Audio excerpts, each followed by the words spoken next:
l'évangile, c'est une bonne nouvelle. Mais j'ai une bonne nouvelle spéciale. Dieu m'a donné une parole pour nous. Une parole pour l'Église. On va prendre ensemble le livre de Lévitique. Lévitique, chapitre 25.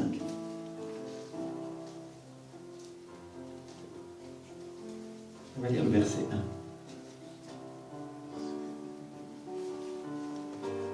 1. Ancien Testament. La Bible nous dit, l'Éternel parla à Moïse sur la montagne du Sinaï et dit, parle aux enfants d'Israël et tu leur diras, quand vous serez entrés dans le pays que je vous donne, la terre se reposera. Dis avec moi, elle se reposera.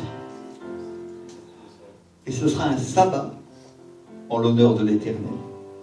Alléluia. Le mot utilisé pour repos, quand il dit se reposera, c'est le mot Shabbat.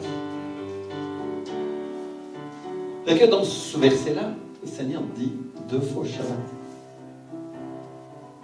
Il dit ce sera un sabbat. Et quand il dit se reposera, en hébreu il dit Shabbat. Dites avec moi Shabbat. Alléluia. C'est un mot hébreu qui veut dire reposer et qu'on utilise de manière figurée aussi pour dire en finir, faire taire, faire cesser, consumer, laisser, se reposer, détruire, exterminer, la faim, le calme et le repos. Alléluia. Si vous prenez un dictionnaire biblique, vous allez trouver que le mot Shabbat, ça veut dire tout ça. Ça veut dire le repos, mais aussi la faim. La faim de nos ennemis. Alléluia. Où ils vont être exterminés. Gloire à Dieu. Et le calme et le repos. Consumé. C'est pas que c'est le Seigneur Jésus, il a dit tout est consumé, n'est-ce pas? Oh. Donc regardez bien ce que le Seigneur nous dit. Il dit quand vous serez entrés dans le pays que je vous donne, la terre se reposera. Shabbat. Alléluia. Et donc Dieu est en train de nous dire 2 choses. Il parle aux croyants et il nous parle à nous. En nous disant, quand vous entrerez dans la promesse que je vous donne, je vous donnerai du repos. Alléluia. Sois attentif. Quand tu vas entrer dans la promesse que Dieu te donne, Dieu va te donner du repos. Alléluia. Et donc quand on va entrer dans la promesse que Dieu nous donne en tant qu'Église, on va trouver ce repos dans l'esprit. Amen. Alléluia. Et la terre aussi se reposera. Dès que moi la terre va se reposer. Alléluia. Ça c'est une parole prophétique pour notre Église. Un réma pour nous. Une parole pour le centre de vie de la foi. Mais c'est aussi une parole pour notre pays. Que quand on va entrer dans le réveil que Dieu nous a donné, on va y trouver du repos. Alléluia. Et la terre aussi se reposera. Amen. Merci Seigneur. Et bien sûr, dans ce passage, le Seigneur est en train de parler aux Hébreux. Mais il nous parle aussi à nous. La Bible est vivante, n'est-ce pas? Alléluia. Il dit, quand vous entrerez sur la terre promise, quand vous entrerez dans la promesse que je vous donne, alors viendra le Shabbat. Ce sera un sabbat, ce sera un Shabbat en l'honneur de l'Éternel. Alléluia. On va parler des différents aspects. Le Shabbat, ça veut dire repos, mais ça veut dire aussi cesser, faire cesser, détruire, exterminer, ça veut dire la fin. Alléluia.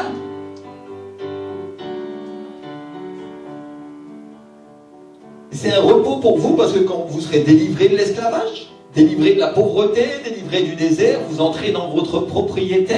Dieu parle aux Hébreux, mais il nous parle aussi à nous. Alléluia. Mais il dit, mais pour vos ennemis, ce sera aussi la fin. Alléluia. Ça vous rappellerait Seigneur Jésus, en Matthieu 24, verset 14. cette bonne nouvelle du royaume sera prêchée dans le monde entier pour servir de témoignage à toutes les nations. Alors viendra la fin. Alléluia. C'est-à-dire, il est en train de dire, quand vous entrerez dans la terre promise, pour nous, c'est où la terre promise? C'est en haut, c'est au ciel, n'est-ce pas? Mais c'est aussi notre promesse que Dieu nous a donnée sur la terre, les prémices. Alléluia. Quand vous entrerez dans la terre promise, quand je vous emmènerai en haut, dit le Seigneur, quand j'emmènerai l'église, on va parler de cet aspect-là, alors viendra la fin. C'est-à-dire, il nous dit, ça va être le Shabbat, la terre se reposera. Mais avant ça, il faut le conquérir. C'est ça que les Hébreux ont dû conquérir la terre promise. Enfin, ma soeur, de la même manière que les Hébreux ont conquis la terre promise, nous conquérons la terre pour l'évangile de Jésus-Christ. Alléluia.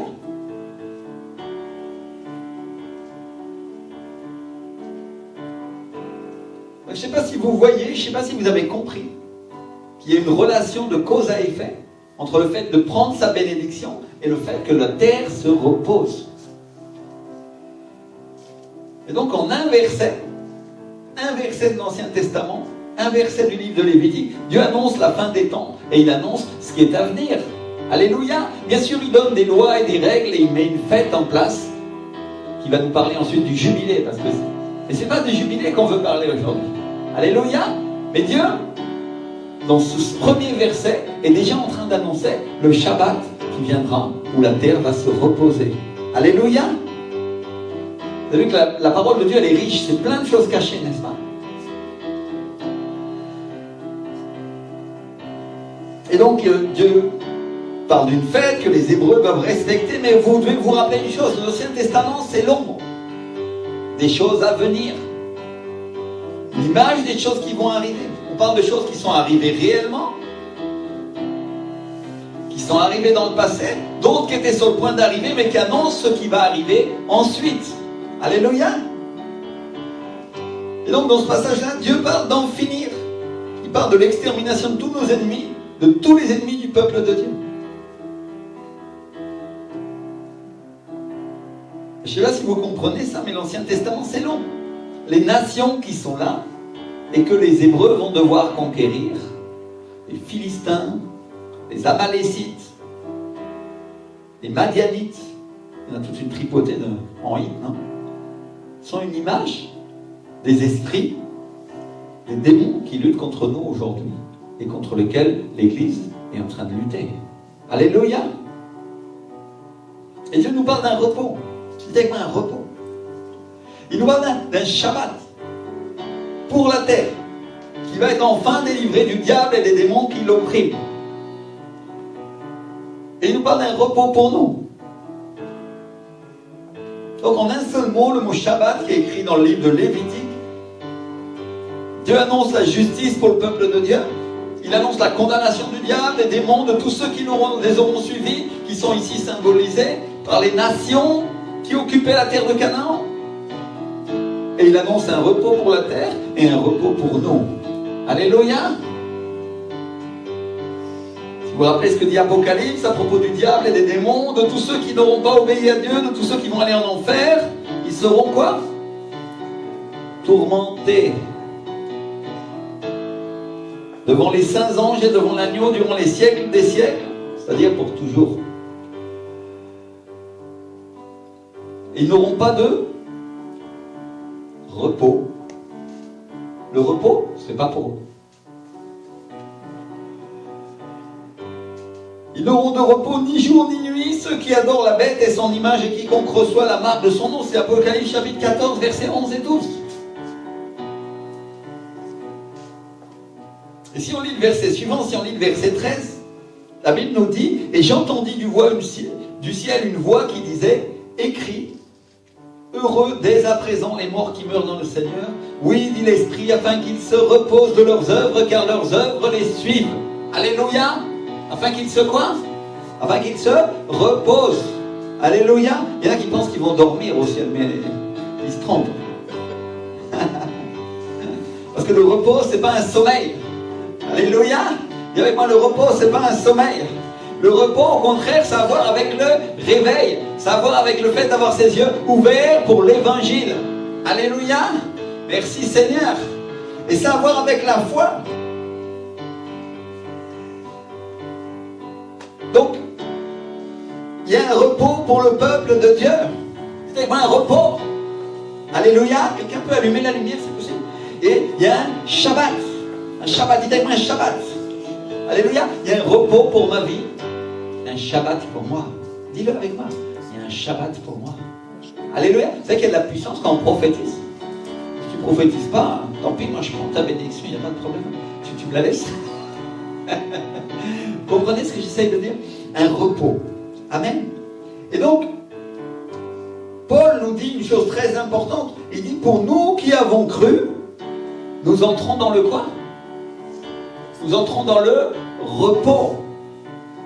Le repos, c'est pour qui? Pour les croyants. Pour celui qui croit. Et on apprend une chose très importante, on apprend que le repos, la promesse de Dieu, ça a à voir avec la foi, ça a à voir avec le fait de faire confiance à Dieu. Qui est-ce qui comprend que le repos a à voir avec la foi?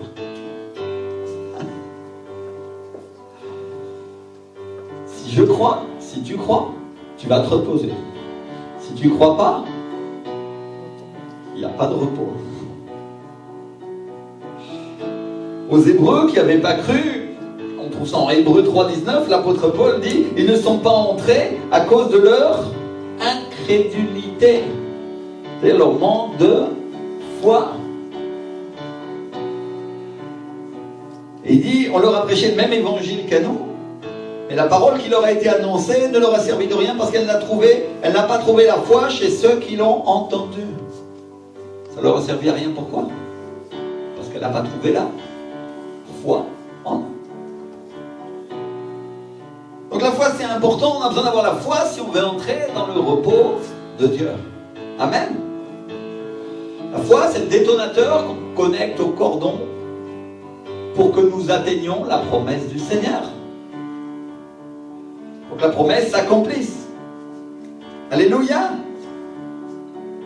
Donc mon frère, ma soeur, la foi c'est ce que toi et moi on doit développer si on veut entrer dans le repos de Dieu. Alléluia. Merci Seigneur. Et donc Dieu parle aux Hébreux, il parle à Moïse, il leur parle des choses à venir. Et il leur dit, quand vous rentrerez dans la terre promise, quand vous rentrerez dans la promesse que je vous ai faite, quand vous rentrerez en Canaan, la terre se reposera en l'honneur de l'Éternel. Elle va se reposer. Et elle va se reposer pour deux raisons. Elle va se reposer pour fêter deux choses. La première, c'est que vous êtes libre de l'esclavage et que maintenant vous êtes assez mature pour posséder quelque chose qui m'appartient, dit le Seigneur. Quelque chose que je vous donne en héritage, quelque chose que je vous donne pour une possession éternelle. Et quelque chose que je donnerai à mon peuple plus tard. Savez-moi, plus tard. Rappelez-vous, l'Ancien Testament, c'est l'ombre. Dieu donne en possession aux Hébreux la terre de Canaan, qui est l'Israël plus ou moins actuel. Alléluia. Mais c'est une image de ce qu'il va nous donner à nous. Ensuite. La nouvelle Jérusalem. Une nouvelle terre et un nouveau ciel. C'est dans le livre d'Apocalypse, au chapitre 21. C'est une image, dites-moi une image. Dieu leur donne réellement la terre de Canaan, il leur donne réellement Israël, mais c'est une image de ce que Dieu va te donner à toi et à moi au ciel. La nouvelle Jérusalem, la Jérusalem d'en haut. Alléluia. Et donc la deuxième chose, la deuxième raison pour laquelle la terre se reposera, c'est parce que je vais la délivrer des nombreux pécheurs qui l'habitent, de ceux qui font du mal, de tous ceux qui la détruisent. Et je le fais aujourd'hui, mais je le ferai aussi plus tard, il dit le Seigneur. Je suis en train de décrypter ce qui est caché là. Hein. Je te mets ce qui est entre les lignes, non? Ce qui s'appuie sur tout le reste de l'évangile, pour que tu comprennes. Il dit, je le fais aujourd'hui avec cette terre, comme je le fais avec Canaan, comme un message prophétique de ce qui annonce ce que je vais faire plus tard avec toute la terre quand Jésus sera venu.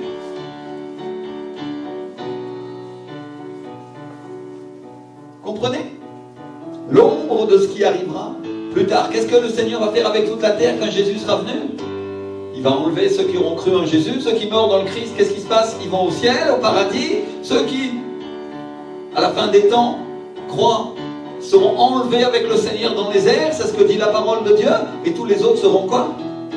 Punis, jugés, exterminés, détruits. Une image. Des choses à venir. Les Hébreux ont conquis, ils ont exterminé les nations qui étaient là. Et ils ne savaient pas, mais ils ne se rendaient pas compte qu'ils étaient en train de prophétiser ce qui allait arriver aujourd'hui avec l'Église. Alléluia! On parle de l'Église avec un grand E, hein?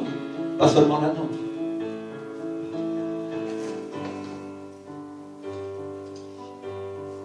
Et donc peut-être certaines personnes qui ne connaissent pas bien la Bible vont dire au pasteur, pourquoi Dieu leur ordonne de détruire les habitants? Pourquoi il leur ordonne de les tuer?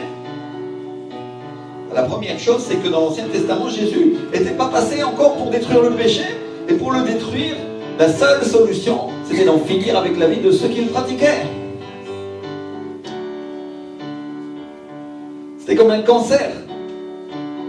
C'est ce que Dieu a fait avec Noé, quand il a noyé la terre avec tous ses habitants. Il a détruit le cancer. Et il a gardé Noé et sa famille. Et après, quand il a voulu donner Canaan aux Hébreux, il a fait la même chose. Il a dit, ces nations ont péché, elles font le mal, ces nations m'appartiennent. Cette terre-là est à moi, il dit le Seigneur. Combien savent que Dieu est le créateur du ciel et de la terre? Il y en a qui sont en train de se battre pour des bouts de terre, ils ne savent même pas que ça leur appartient, même pas, ça appartient à Dieu. Il te l'a juste prêté, mon frère, ma soeur. Il te le retire quand il le veut.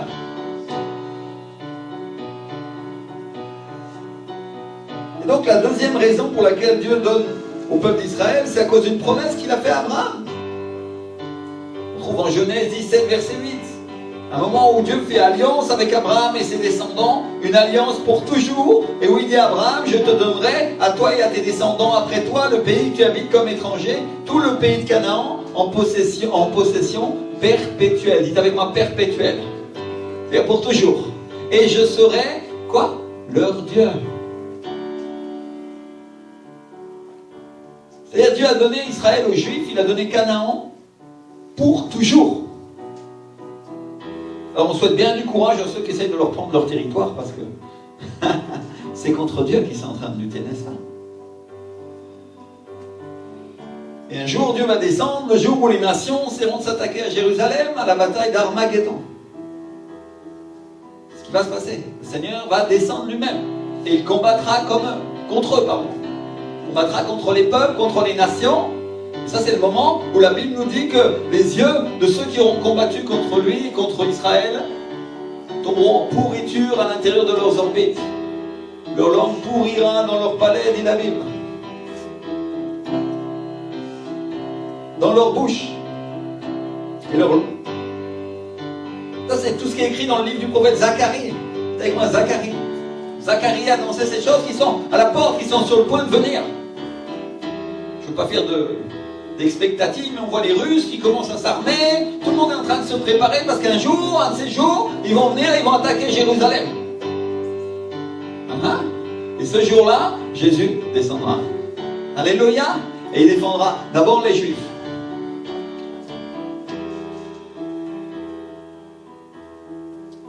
Et la troisième raison pour laquelle il donne Canaan, il leur donne Jérusalem, c'est pour annoncer ce qu'il va faire avec nous. La Jérusalem céleste, on en a parlé tout à l'heure, où nous allons vivre pour toujours avec lui. Alléluia. Et Dieu, dès les temps anciens, était en train d'annoncer ce qu'il allait faire avec nous et nous donner. Enfin, ma soeur, tu ne sais pas quel est ton héritage, tu n'as aucune idée. Et tu devrais te rendre compte de qui tu es dans le Seigneur pour avoir plus de foi et comprendre et entrer dans le repos du Seigneur. Alléluia. Je ne sais pas si vous comprenez pourquoi Jérusalem est si importante et pourquoi les gens se battent pour la conserver. Parce que, mon frère, ma soeur, c'est simple. Le terrestre est l'image du céleste. Ce qu'il y a sur la terre, c'est l'image de ce qu'il va y avoir en haut. Jésus va y descendre pour y régner, il va mettre l'antéchrist dehors, il va s'asseoir dans le temple, il va dire qu'il est Dieu, et Jésus viendra et le mettra dehors. Alléluia. Il sauvera les Juifs. À ce moment-là, il va sauver les Juifs.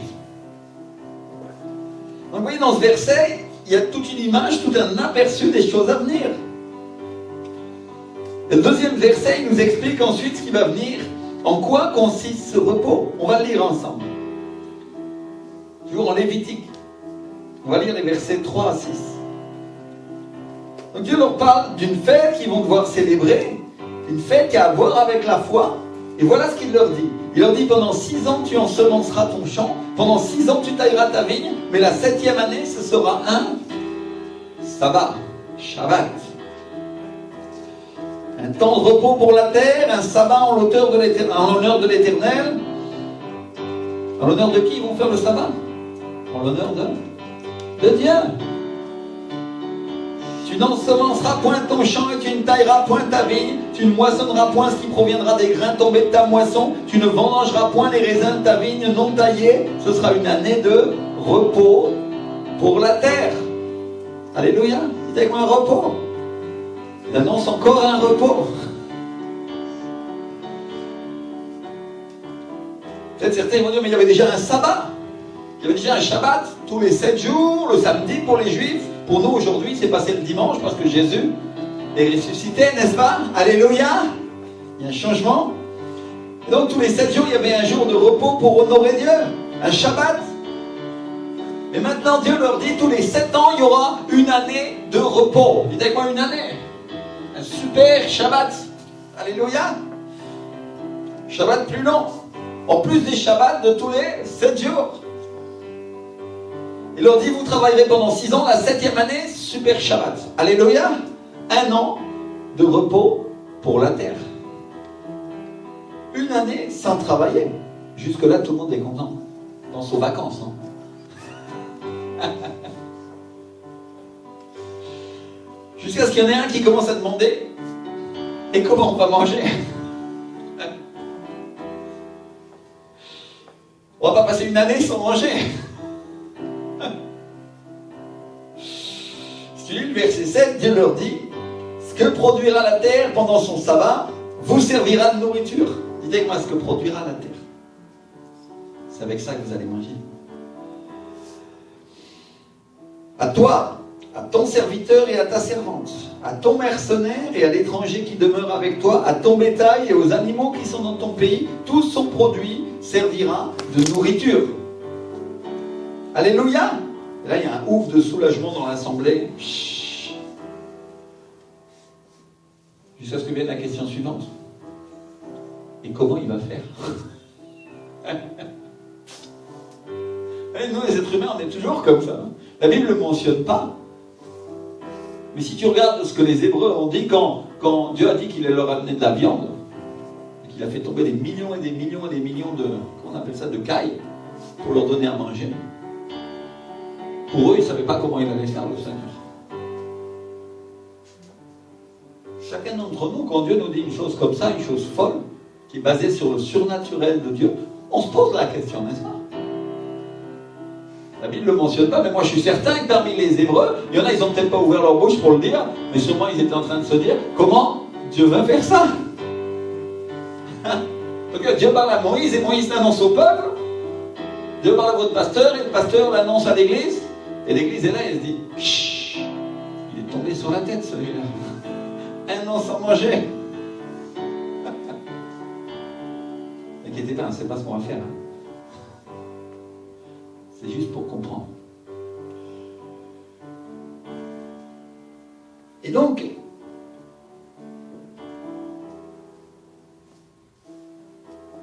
peut-être ils étaient là en train de se dire, Dieu nous a donné la manne, mais bon, là on parle de travailler, on parle de faire des cultures, il faut les planter, il faut les arroser, et là on parle d'une année sans travailler maintenant. Imagine-toi, tous les Hébreux à la sortie de leur tente, assemblés en train de discuter entre eux de tout ce que Moïse avait pu leur dire de la part du Seigneur.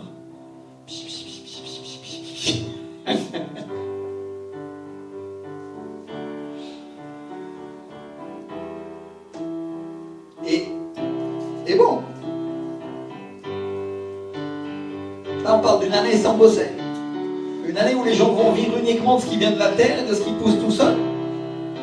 Une année où tu vas vivre à partir de rien, mais tu seras dans l'abondance. Alléluia, gloire à Dieu.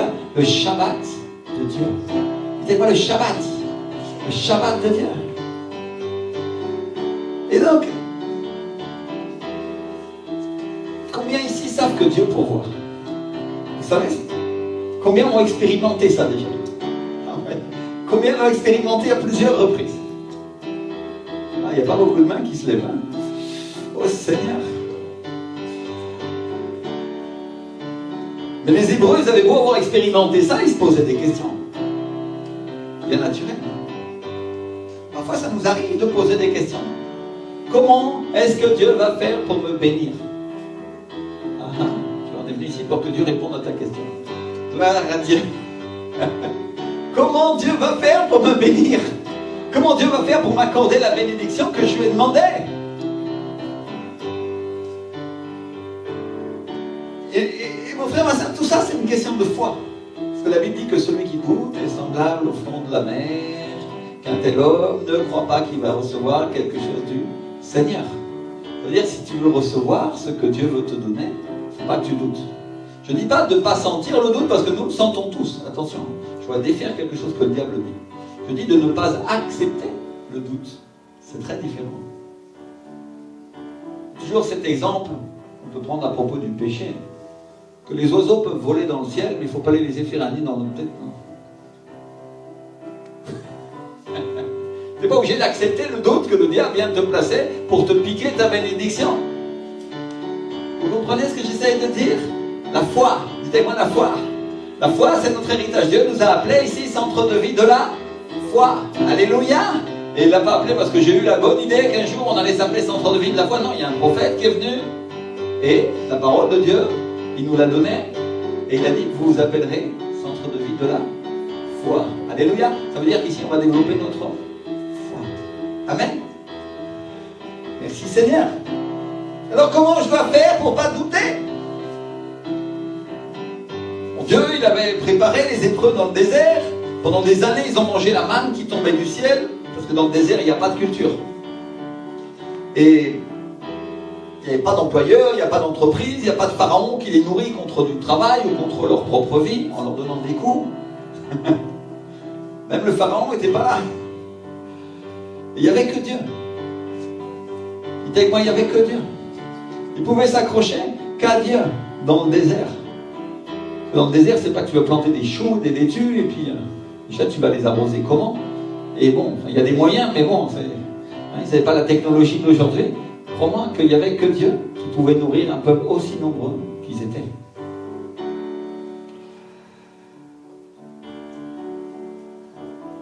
Et donc, mes frères et sœurs, on apprend une chose. Pourquoi Dieu nous envoie au désert? Il nous y envoie parce qu'il veut nous apprendre à croire. C'est ça la raison. Et donc, tous les jours, les Hébreux ont mangé la manne, et le seul travail qu'ils avaient à faire, c'était de faire le tour du camp pour ramasser la manne qui venait du ciel.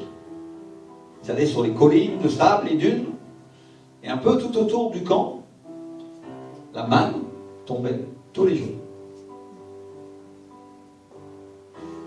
Sauf le 7e jour. Sauf le jour du Shabbat. Parce que pendant 6 jours, la manne tombait. Le 6e jour, il tombait le double. Et ce jour-là, il pouvait la ramasser. Et elle ne pourrissait pas. Parce que tous les autres jours, s'il voulait la garder, ça pourrissait. Mais ce jour-là, il y avait un changement. Et elle ne pourrissait pas. Parce que le lendemain, ils allaient devoir se nourrir. Et ils n'allaient pas travailler parce qu'ils allaient venir rendre gloire à l'Éternel. C'était le Shabbat. Alléluia.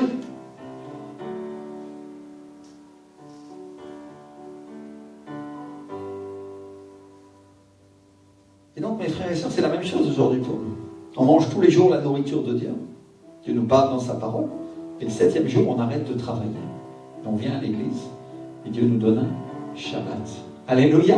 Et il nous donne de la nourriture spirituelle en abondance. Amen. Gloire à Dieu. Nourriture qui nous donne la force pour tenir toute la semaine. Merci Seigneur. Bon, il te recommande quand même de manger. Bon, tu veux jeûner toute la semaine, mais si tu lis pas la parole, bon, tu risques d'avoir des soucis. Aujourd'hui, mon frère, ma sœur, le Seigneur te dit, si je te donne ma parole, est-ce que je ne te donnerai pas à plus forte raison de quoi manger? Vous comprenez ce que j'essaye de dire? Parce que nous, on est très fort pour croire au spirituel parfois, mais on ne croit pas au matériel, non? Ça vous est arrivé? Et on commence à douter, on dit Seigneur, comment tu vas faire? Et Dieu te dit, si je te donne la parole pour te donner la vie tous les jours, comment est-ce que je ne te donnerai pas ce qui va avec, et ce avec quoi tu vas te nourrir, et tu vas manger, et tu vas te vêtir, et vous comprenez ce que j'essaie de dire? Ça fait partie des œuvres de la chair, de se prendre pour Dieu, de vouloir tout se procurer nous-mêmes. Et si on s'arrête un instant, on va se rendre compte que Dieu donne à manger aux animaux, il donne à boire aux plantes, et il ne leur manque absolument rien. Alléluia! Merci Seigneur! Parce que si tu crois que tu vas manquer, si Dieu donne un vêtement aux animaux, s'il leur donne une peau, s'il habille les fleurs des champs qui vont sécher et jeter au feu, mieux que Salomon lui-même a été habillé dans toute sa vie, mon frère, ma soeur, comment est-ce qu'il va te manquer et le vêtement, et la nourriture, et le manteau que tu dois avoir? Alléluia! Vous comprenez, là on est en train de parler d'une foi logique. Dites-moi une foi logique. Logique. Si Dieu donne la peau, mon frère, ma soeur, qui est un vêtement d'une infinie valeur, qui est d'une technologie la plus chère, la plus haute technologie, qui est capable de se réparer toute seule, qui est un vêtement qui suit les mouvements de ta peau que même Dior, Chanel et Gucci n'ont pas été capables de faire.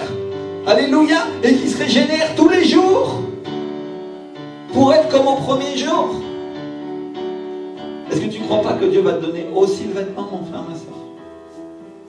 Vous comprenez ce que j'essaie de dire? On est en train de parler d'avoir une foi dans le spirituel et aussi dans le matériel. Parce que regarde, mon frère, ma soeur, c'est simple. Si tu as une foi pour l'église, mais tu n'as pas une foi pour le local dans lequel tu vas être, alors comment tu vas faire? C'est une foi logique. Alléluia. Merci Seigneur. Aujourd'hui, on est dans un cours intensif de la foi. Dites avec moi, un cours intensif. Un cours de rattrapage pour certains. Merci Seigneur. Peut-être qu'il y en a qui disent, oh, moi je ne vais pas y aller à poil quand même. Mais rassure-toi, mon frère, ma soeur, même Jésus avait une tunique. Et il avait une tunique tellement belle, la Bible dit qu'il avait une tunique qui était faite une tunique sans couture.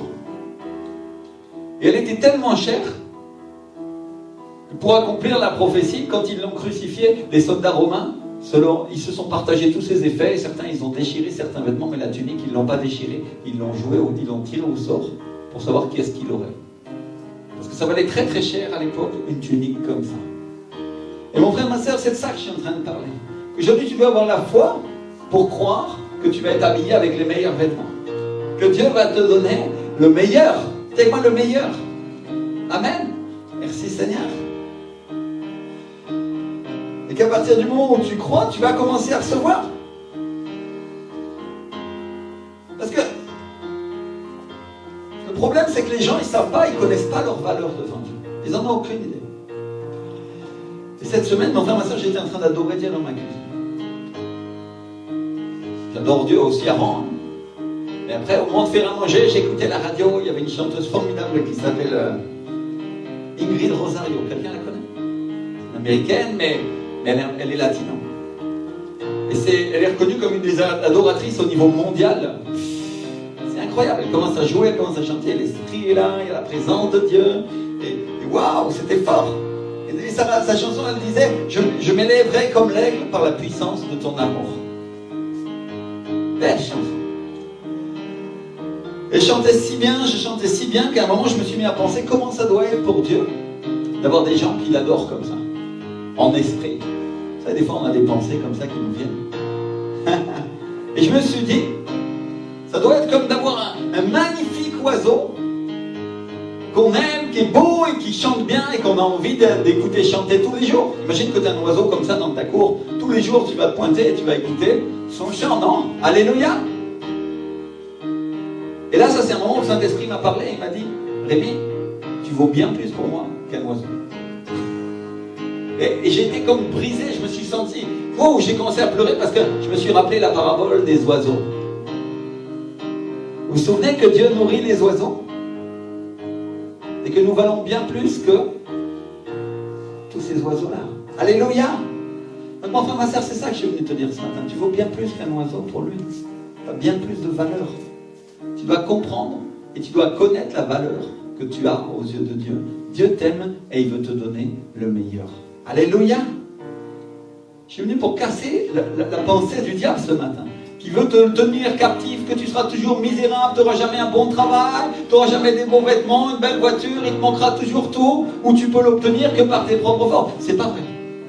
Il y a bien plus de valeur pour Dieu que ce que tu penses. Alléluia. Que Dieu t'amène dans le désert pour un temps, c'est possible, mais il y a un moment où tu vas sortir du désert aussi. Amen. Merci Seigneur. Et regardez ce que la Bible dit à propos de nous. Elle dit que nous sommes la prunelle de ses yeux. Elle dit qu'il nous a racheté à un grand prix. Elle dit qu'il donnera des nations en héritage pour nos vies. Alléluia, mon frère, ma soeur. Dieu donnera l'Amérique, Dieu donnera l'Asie, Dieu donnera l'Océanie. Pour toi, s'il doit le faire, il t'aime. Alléluia. C'est ça que tu dois savoir. Il dit, je donnerai des peuples pour toi. C'est-à-dire, arrête de croire le diable. Change ta pensée. Change ta pensée. Et la foi, c'est quelque chose qu'on doit croire. Et c'est quelque chose qu'on doit prendre le risque de croire. Alors, le problème avec les chrétiens, c'est qu'ils ont du mal parfois à le croire. Ils ont du mal à croire Dieu. Et on leur dit, il faut venir à l'église le dimanche. Eux disent, non mais si le dimanche, je ne travaille pas, je vais manquer d'argent. Mais ça, c'est la chair, c'est pas l'esprit. Parce que celui qui obéit à l'esprit, c'est celui-là qui est béni. Alléluia. Merci Seigneur. Le chrétien qui est prospéré, la chrétienne qui est prospérée, c'est celui ou celle qui fait confiance à Dieu. C'est avec ma confiance. L'autre, il ne l'est pas puisqu'il s'appuie sur ses propres valeurs. Il dit, moi, je crois que ce que je vois. Et Dieu lui dit, bah, écoute, alors c'est ce que tu auras, ce que tu vois. Mais moi, je te promets ce que tu ne vois pas. Alléluia. Ce qui est invisible, ce qui est éternel, ce qui a bien plus de valeur, c'est pour toi, éternel Seigneur. Je l'ai laissé en héritage, j'ai envoyé mon fils à la croix, mourir pour toi, pour que tu hérites de ces choses-là. Alléluia. La Bible dit qu'il n'a pas épargné son fils unique pour nous. C'est-à-dire, Dieu l'a envoyé payer le prix, dit qu'il s'est fait pauvre pour que nous soyons enrichis. Et quand il parle de richesse spirituelle, mais aussi de richesse matérielle. Ça veut dire, nous avons tout dans le même paquet, mais nous le recevons. Comment?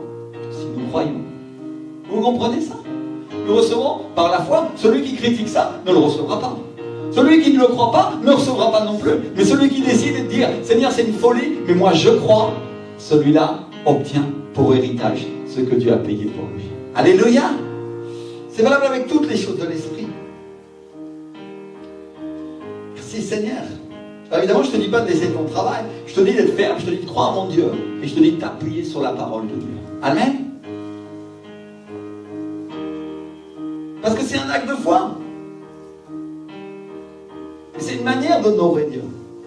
C'est une manière de dire à Dieu, tu m'as sauvé Seigneur. Et maintenant, je te crois. Dis moi, je te crois Seigneur. Je te crois. Je te crois. Parce que quand tu fais un acte comme ça, tu es en train de dire à Dieu avec tes actes, je crois au surnaturel de Dieu. Je crois en ton royaume. Alléluia. C'est un acte de foi. C'est la même chose quand tu donnes tes offrandes, quand tu donnes tes dîmes. C'est un acte de foi. Dieu demande une chose matérielle pour recevoir quelque chose de spirituel et parfois de matériel aussi. N'est-ce pas que Dieu commande d'en haut tout ce qui se passe sur la terre aussi? N'est-ce pas que Dieu peut ouvrir les écluses des cieux pour nous? Et pourtant, il nous demande un acte matériel, un acte de foi, un acte qui prouve la confiance que nous avons en lui. Alléluia. Qui a confiance en Dieu? Amen. Mon frère, ma soeur, on croit tous qu'on a confiance, mais quand on est confronté à une situation, c'est là qu'on voit si on a vraiment confiance. Vous comprenez ce que j'essaie de dire? Je suis certain que tu as confiance en Dieu, et j'ai confiance en Dieu dans beaucoup d'aspects, mais il y a des aspects dans lesquels je suis certain que toi et moi, nous devons travailler pour apprendre à lui faire plus confiance. Alléluia. Parce que c'est ça la foi. Merci Seigneur. Alors, tu vois qu'on comprenne. C'est un acte matériel pour obtenir une moisson surnaturelle. C'est quoi surnaturel? Quelque chose qui vient d'en haut, quelque chose qui vient de Dieu. C'est un acte qu'on fait sur la terre pour montrer à Dieu qu'on le croit. Mais regardez, il y a quelque chose qui est illogique pour nous. Parce que Croire, c'est un effort pour nous, mais ça nous permet d'entrer dans le repos. Dites-moi, croire, c'est un effort, mais ça me permet d'entrer dans le repos. Alléluia. Tu te rappelles, si tu peux te rappeler quelque chose, c'est ça. Si je crois, ça va être un effort pour moi, mais ça me permettra d'entrer dans le repos. Parce que ça, c'est une clé du royaume des cieux.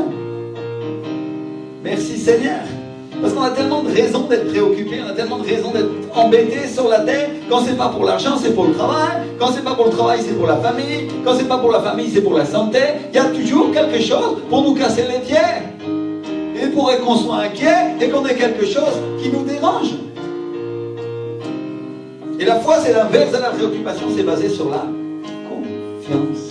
Dites avec moi, confiance en Dieu. Confiance en Dieu. Merci Seigneur.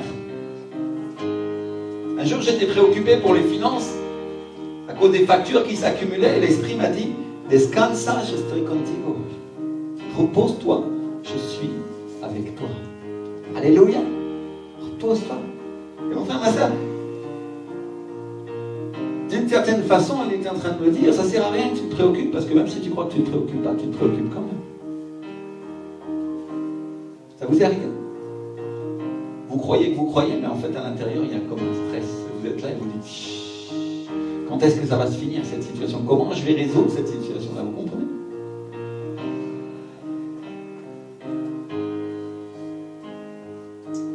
Et en clair, Dieu est en train de me dire, fais-moi confiance parce que je suis avec toi. Et là, je suis, c'est pas n'importe quelle personne. Dieu, n'oublie pas qui je suis.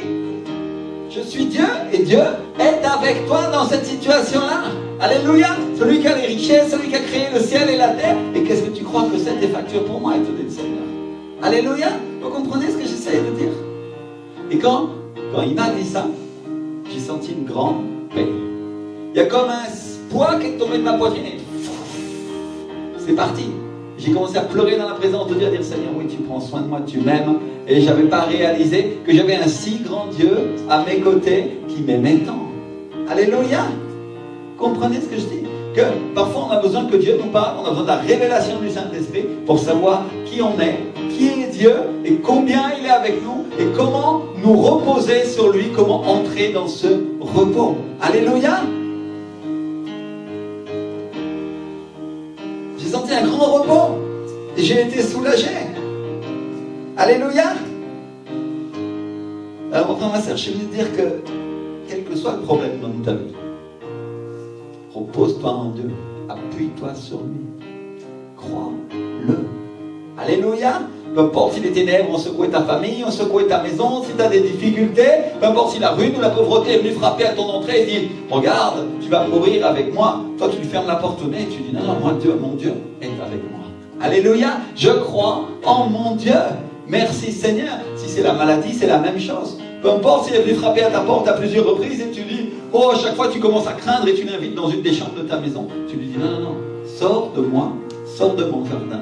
Tu n'as pas de droit sur ma vie, au nom de Jésus. Alléluia.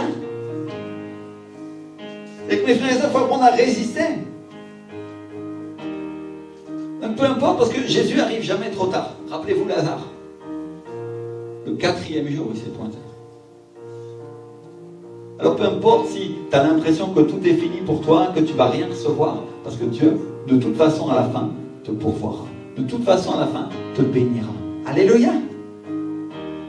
Donc imaginez le stress si quelqu'un est malade dans votre famille, il y a un problème avec l'employeur ou avec des gens que vous connaissez.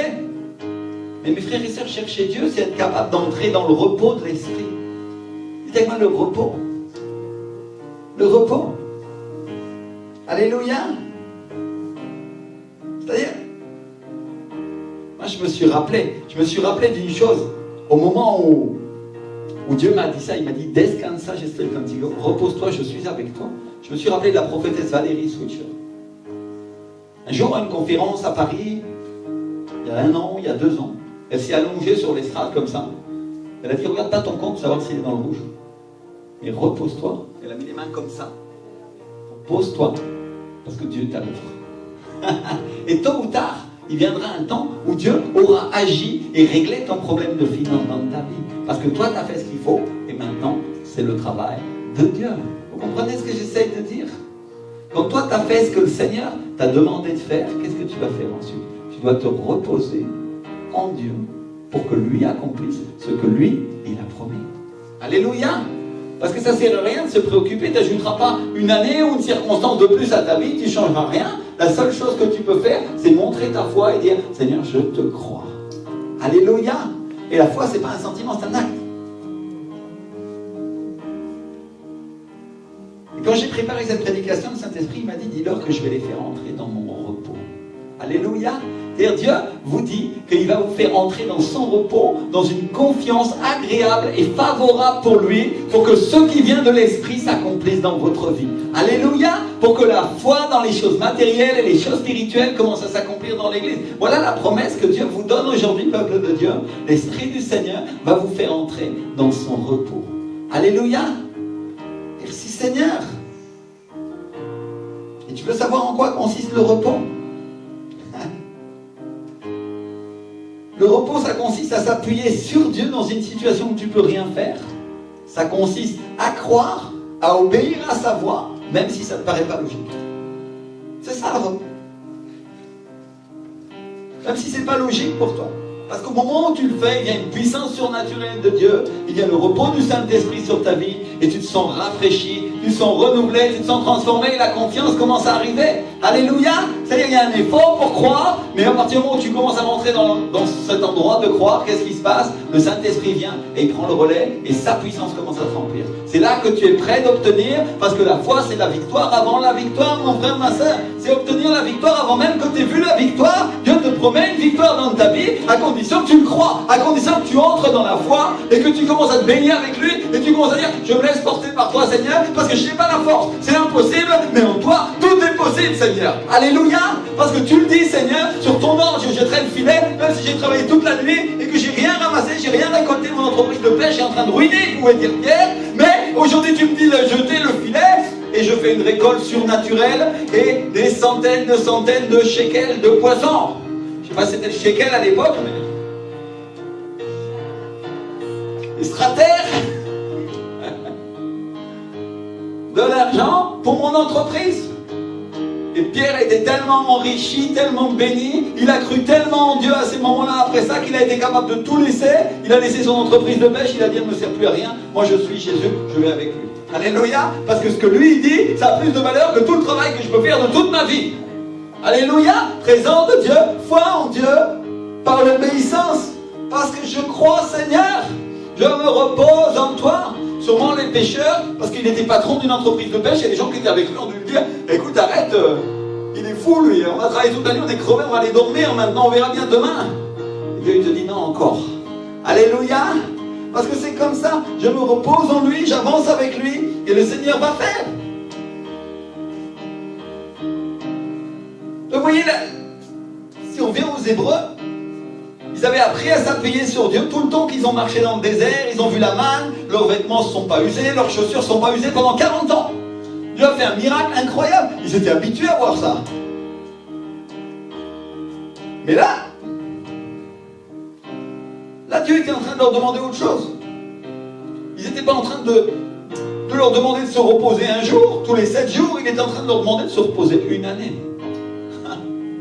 Seigneur, c'est trop pour moi, Seigneur. Et Dieu changeait la donne, il allait nourrir cette fois-ci avec les produits de la terre et pas avec la manne. Ce n'était pas le produit de leur propre travail, mais c'est ce qu'allait pousser tout seul, que Dieu ferait pousser sur la terre, qui les nourrirait. Bien sûr, pendant 6 ans avant, ils auraient planté. Vous voyez, mes frères et sœurs, ce que j'essaye de dire, c'est que Dieu, il veut qu'on apprenne à avoir confiance en lui et pas en la méthode. Parce que si Dieu veut changer la source d'approvisionnement avec laquelle il te bénit, qu'est-ce que tu vas lui dire? C'est-à-dire, avant, je retouchais mon salaire de mon travail, et maintenant, je vais toucher autre chose, ou je vais recevoir d'une autre manière. Mais Dieu a toutes les sources, tout lui appartient. Il peut ouvrir n'importe quelle source de provision pour toi, pour que tu sois béni, et il ne te manquera rien. Alléluia. Et des fois, on s'inquiète quand on voit qu'une des sources, elle commence à tarir. Et on commence à se dire, oh Seigneur, la sécheresse commence à venir. Non? toi tu dois déclarer, tu dois prophétiser que les autres sources vont commencer à s'ouvrir. Parce que certaines sources ont été creusées par Isaac dans le désert. Elles ont été creusées dans des endroits où il ne pensait pas recevoir. Quand on parle de la source, on parle du Saint-Esprit, on parle de recevoir l'eau de Dieu, mais de la provision va avec. Alléluia. La bénédiction va avec. Et donc c'était un nouveau pas pour eux, une nouvelle étape pour apprendre dans la confiance en Dieu. Et c'est logique parce que comment tu vas avoir confiance en Dieu pour les choses spirituelles si tu n'as pas confiance dans les terrestres? Comment tu auras confiance dans les célestes? C'est biblique.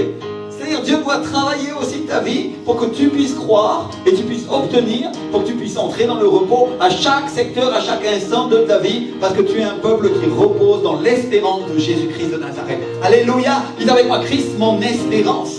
Alléluia. Quand je sais que je suis sauvé, tu t'inquiètes pas que tu iras au ciel. Tu t'es inquiété que tu allais au ciel. Si tu es en train de pécher, tu peux t'inquiéter, mais après tu demandes pardon et d'un coup, tu as à nouveau un repos qui vient parce que tu sais que tu es pardonné. Alléluia. Tu sais que tu vas y aller au ciel parce que Dieu t'a sauvé. Et bien de la même manière que tu sais que tu vas au ciel, tu dois apprendre à croire que Dieu pourvoit aussi à tous tes besoins pendant que tu es sur la terre, comme il pourvoira à tes besoins quand tu seras au ciel. Alléluia. Tu n'auras peut-être pas besoin de croissant au petit déjeuner, non, parce que ça sera différent. Mais chaque besoin sera couvert, y compris les émotionnels, y compris les spirituels. Tous les besoins vont être couverts par Dieu. Alléluia. Donc Dieu il veut nous apprendre la foi logique pour qu'on puisse croire en la foi illogique, celle des miracles. Alléluia. La foi logique, c'est que Dieu, s'il t'a créé, va te fournir tout ce dont tu as besoin et il ne te manquera rien. Je vais vous dire, moi, une chose que je fais à la maison parfois. Parfois, je finis un flacon de quelque chose, et quand je le finis, je suis en train de dire, Seigneur, je le finis parce que je sais que tu vas bientôt m'en pourvoir un neuf. Alléluia. Parce que je sais que Dieu pourvoit au moment où j'en ai besoin. Vous comprenez ce que j'essaie de dire? Un jour, je devais payer mon garagiste, j'avais besoin d'une nouvelle carte, et je n'avais pas reçu ma carte encore. Et j'étais là, je disais, Seigneur, bon, tu vas pourvoir, parce que j'ai besoin de cette carte pour le régler. Et vous savez ce qui s'est passé? Le jour où je devais aller chez le garagiste, à midi, j'ai ouvert ma boîte à lettres. Dans la boîte à lettres, il y avait la carte. J'ai activé sur mon téléphone portable, et à 1h, j'étais chez le garagiste et je le payais. Alléluia. Vous comprenez ce que j'essaye de dire? Dieu pourvoit toujours en temps, en heure et en besoin. Peu importe si tu l'as vu à ce moment-là ou tu ne l'as pas vu à ce moment-là, parce que Dieu va le faire. Et ça, c'est la foi. Je crois que Dieu peut le faire, il peut l'accomplir. La foi, c'est la confiance absolue dans ce que tu ne vois pas. C'est la démonstration de ce que tu n'as pas encore vu, mais qui va arriver parce que Dieu l'a promis. Alléluia. Merci Seigneur. Mais la question, c'est comment on fait pour apprendre à avoir confiance? Parce que il y a un moment où, oui, parfois c'est difficile, non?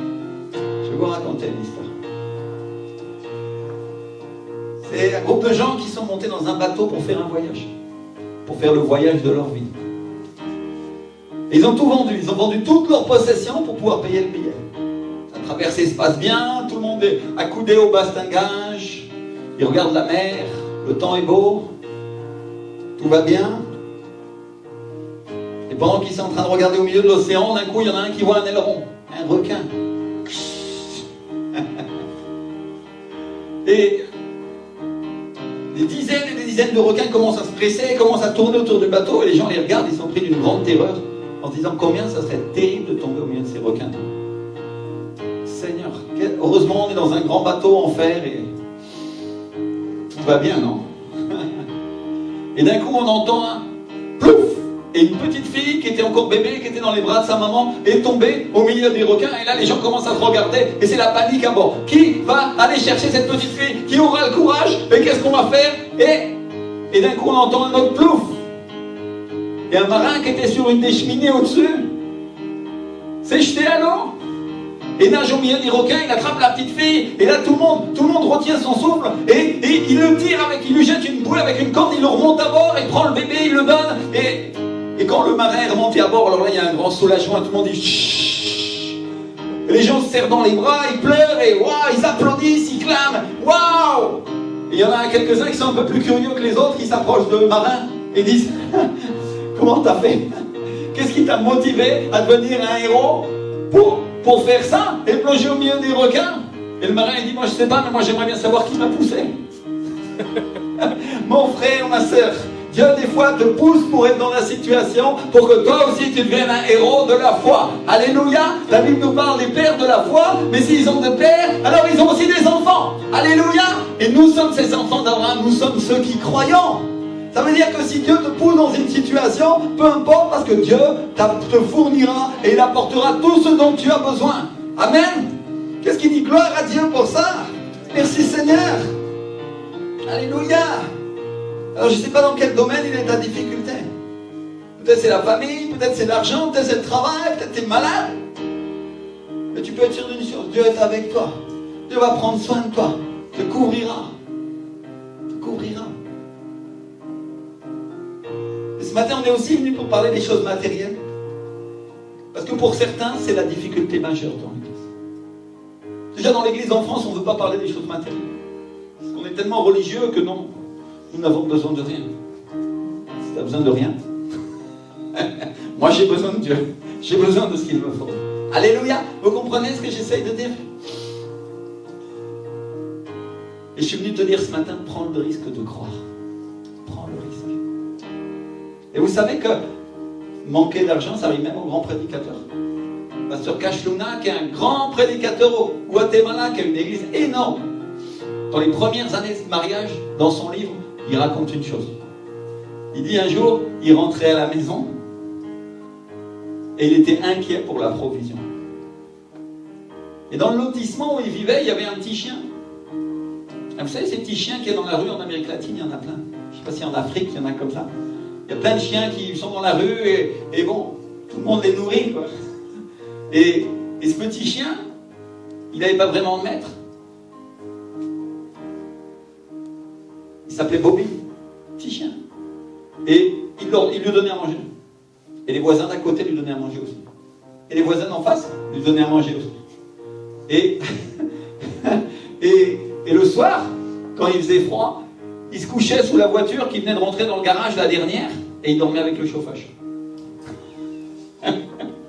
Et quand il venait à l'époque de la vaccination, il le vaccinait. Les voisins le vaccinaient aussi. Et le voisin d'en face le vaccinait aussi. Et il disait à ce chien-là, il lui manque plus que la sécu.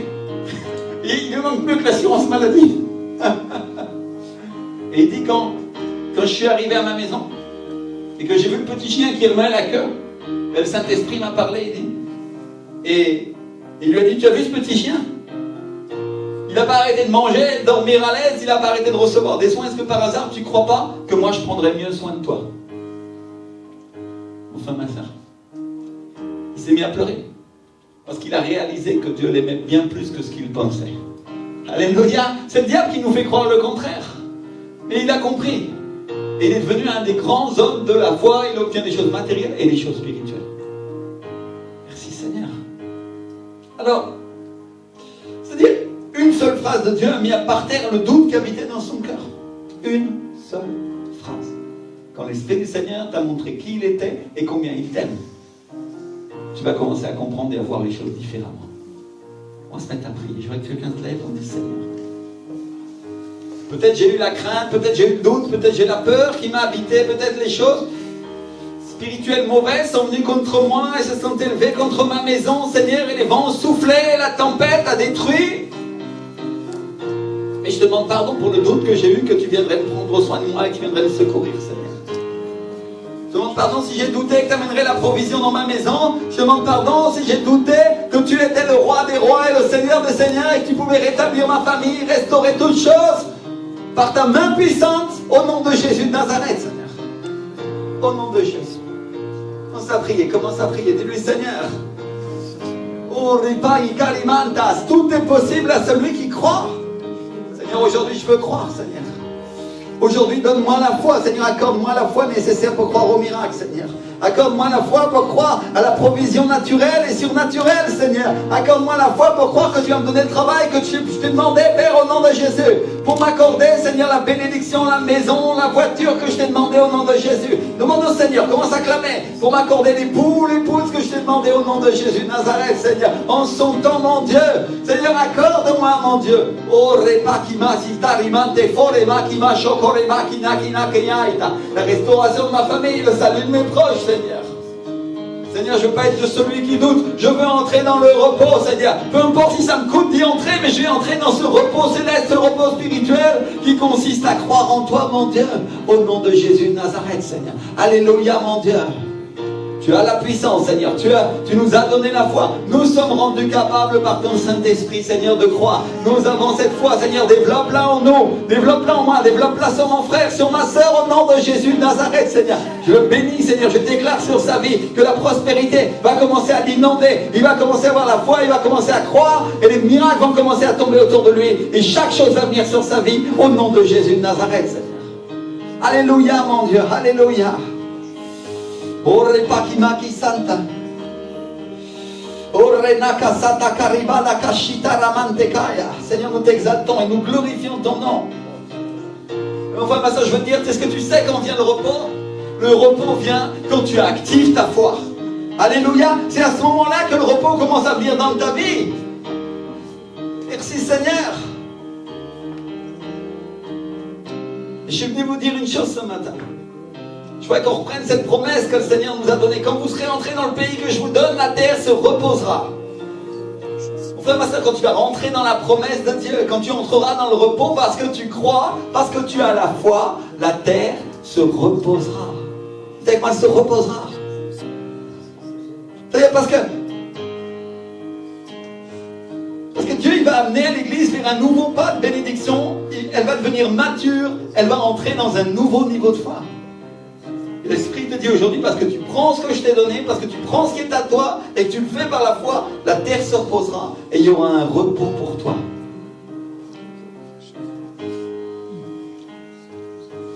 Alors mes frères et sœurs, parce qu'on fait l'acte de foi, parce qu'on est courageux, parce qu'on croit, on va amener le repos sur la terre de France.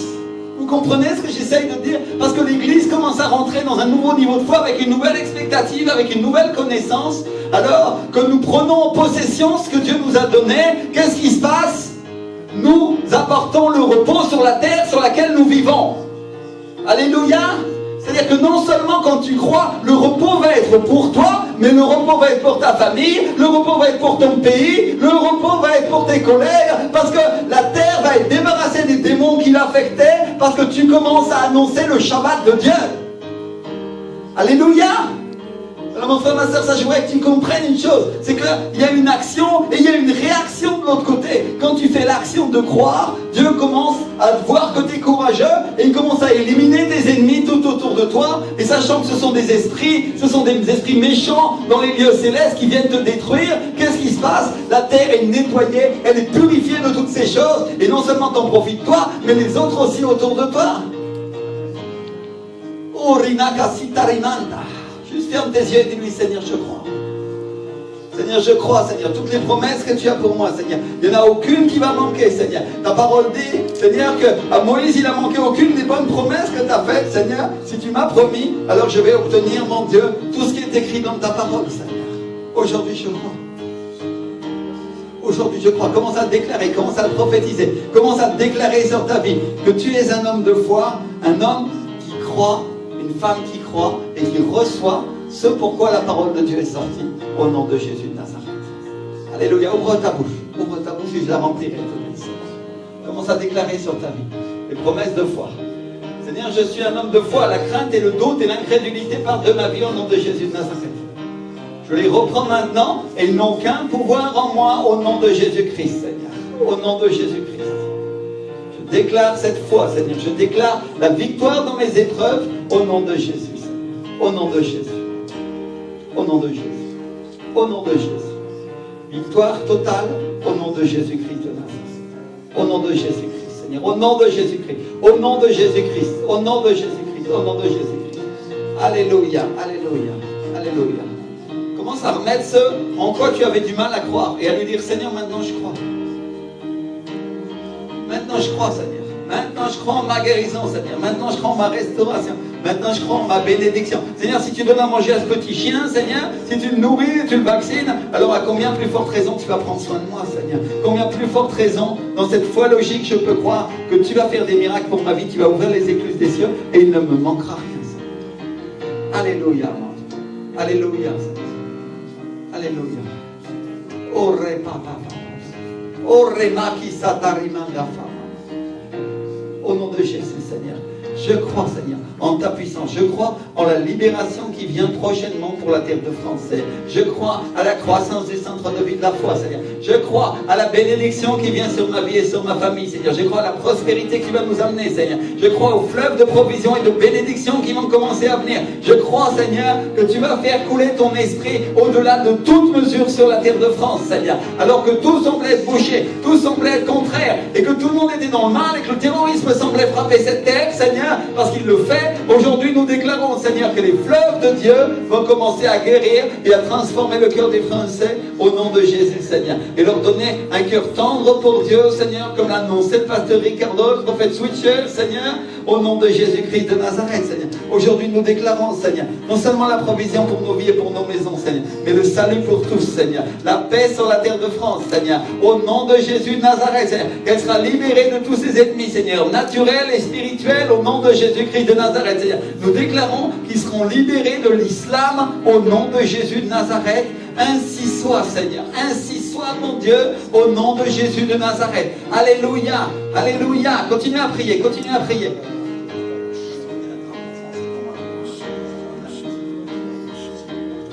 Et frères et sœurs, je n'avais pas prié pour ça. Pas prévu de prier pour ça. Mais le Seigneur me dit qu'on prie pour la France. Alors c'est le moment de le faire. On va sortir le drapeau et on va commencer à déclarer, on va commencer à prophétiser sur le pays la bénédiction et le flot du Saint-Esprit au nom de Jésus de Nazareth. Alléluia. Étale-le, s'il te plaît. Étale-le. Seigneur, au nom de Jésus de Nazareth, Seigneur, nous déclarons dans cet endroit, Seigneur, que non seulement la bénédiction viendra sur ce pays, Seigneur, mais aussi, au nom de Jésus, Seigneur, viendra la liberté sur la terre de France, Seigneur. Parce que nous croyons et nous sommes le centre de vie de la foi, Seigneur. Tu dis que quand nous rentrerons dans l'héritage de ta promesse, Seigneur, la terre se reposera. Alors, Seigneur, je veux mettre ma main, Seigneur, sur ce drapeau, Seigneur, au nom de Jésus-Christ de Nazareth, Seigneur. Et je voudrais, Seigneur, vraiment aujourd'hui déclarer que l'héritage du Saint-Esprit commence à venir ici au nom de Jésus de Nazareth. Alléluia. Je vois que tout le monde s'approche et on va tous mettre la main sur ce drapeau. Tout le monde vient et place la main et commence à déclarer au nom de Jésus de Nazareth.